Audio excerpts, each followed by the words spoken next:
I was allowed to drive the new Skoda Scala before its world premiere, but the car was covered.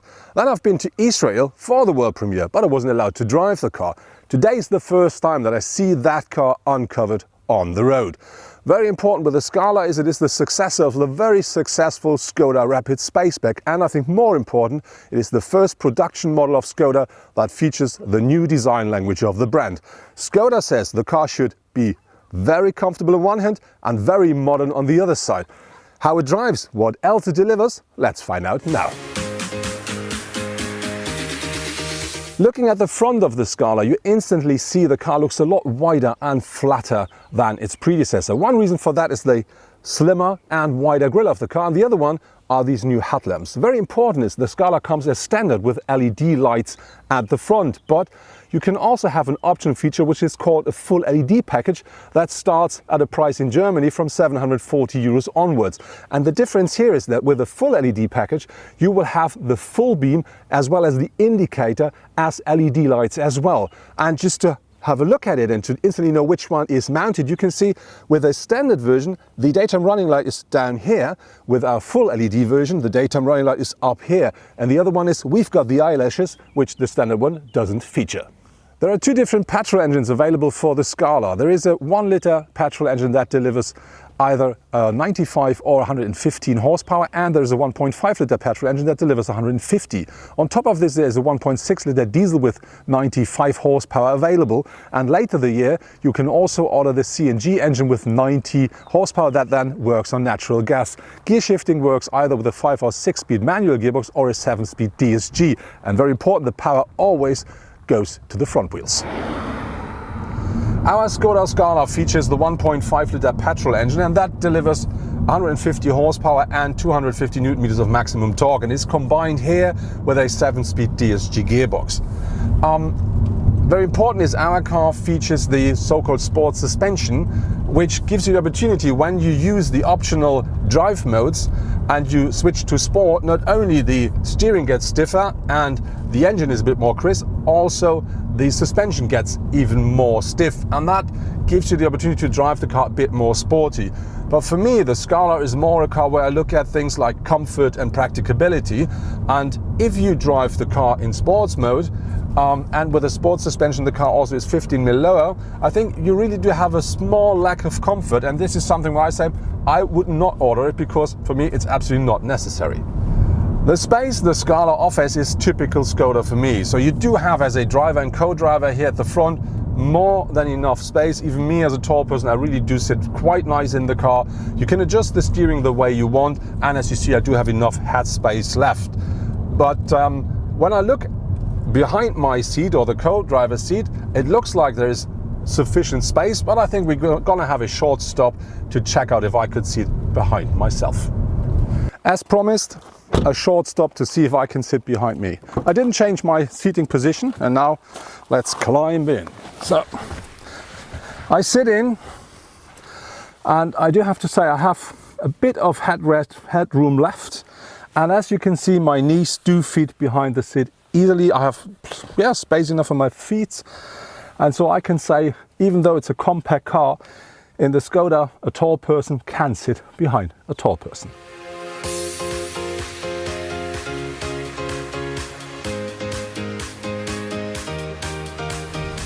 Let's talk a bit about the interior design, and especially the dashboard.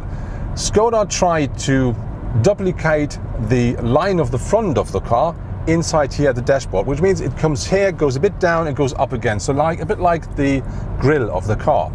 And I think they really made this quite nice. It's not even the materials, it's the look of the whole thing, because it all looks very wide, very spacious, and they've integrated the infotainment system here at the middle where it is lower. And normally I have to say I'm not a big fan of these set on top displays. Normally I'm not a big fan of it, but here they really found a way to make it look like it should be exactly that way. So I have to say, with this car, I do like it. Regarding to the materials and the craftsmanship, the Scala is, I think, when you look at that segment where the car is, not a typical Skoda, because in a positive way, we do find so many soft touch materials like Here on the door panel, soft touch. On the dashboard, soft touch. Here, soft touch. You will only find plastic if you go lower down here. But very important, everything you look at looks really, really nice, and everything you normally touch also feels very nice. And I think this is a very, very nice interior for a car like the Scala. The Skoda Scala comes with rims between 16 up to 18 inch. Very important is the base version of the car features 16-inch steel wheels.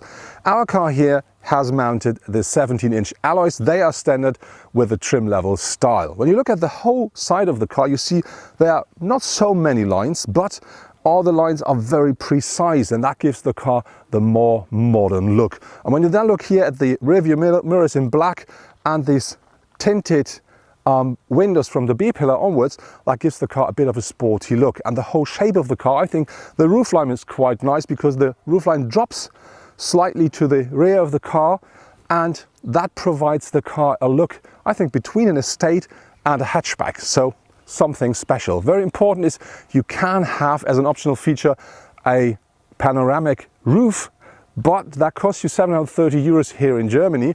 And very important, you can't lift that roof. It's just a panorama roof which gives you the sun or provides you with the sun if wanted. Skoda offers as an optional feature a 10-inch full digital cockpit for the Scala, which provides you with different modes like a full map, or if you want a standard instrument cluster, or if you want a more sporty look with a central big ref meter. On top of this, you can order infotainment systems with touchscreens between 6.5 up to 9.2 inch. And important with them is they not only work well, they're also always connected. So they're always on because there's an eSIM mounted in the car, which gives you the opportunity to have live data from the sat-nav, live data for parking information or for prices for fuel. On top of this, the Scala is the first car that features Apple CarPlay via Bluetooth, which means you can completely stop using cable. And if you use the optional wireless charging system, that means you don't need any cable at all. And that works very, very nicely and well. But there are two downsides with these big sat-nav systems on board. The first is there is no knob to reduce the volume of the radio, which I don't like. And on the other hand, I think more important is if you want to use Apple CarPlay and you want to switch from a different menu into the Apple CarPlay menu, you always have to go via the home button or the menu button. So there's no direct shortcut. And this is something I do not like so much. A Skoda wouldn't be a real Skoda without the simply clever solutions, and this is no different with the Scala. So of course you do find the clip here at the front window, and of course you do find the bin inside of the door. But there are loads of more new stuff on board. So for instance, with the eye scratcher, we all know the eye scratcher under the lid of the fuel tank, but this new eye scratcher offers you the opportunity to not only get rid of your ice, you also can measure the profile of your tires with it. And on top of this, we do have a integrated funnel under the lid of the tank for your window washing system, which means you will not waste so much of this quite expensive stuff when you use it or refill it. And then you do have the so-called tip to close function for the electrical tailgate, which means you just tip it and it will easily closes your boot. And there are two things I really do like inside of the boot. One is you have a net at the top of it where you can just put some stuff inside. And the other thing I really do like a lot is you do have a floor which you can turn around. So one side standard cloth, which really looks very nice. The other side plastic, which is perfect for dirty boots.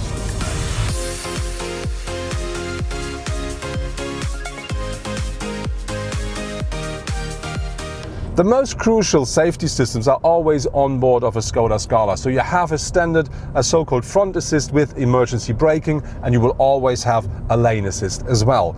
On top of this, you can choose out of a variety of comfort and safety features like an adaptive cruise control, like a rear view camera, like a park assist, and I think very important, a blind spot assist which now gives you more range. So that means that measures up to 70 meters behind your car. And that means you can really choose what kind of comfort and safety you want.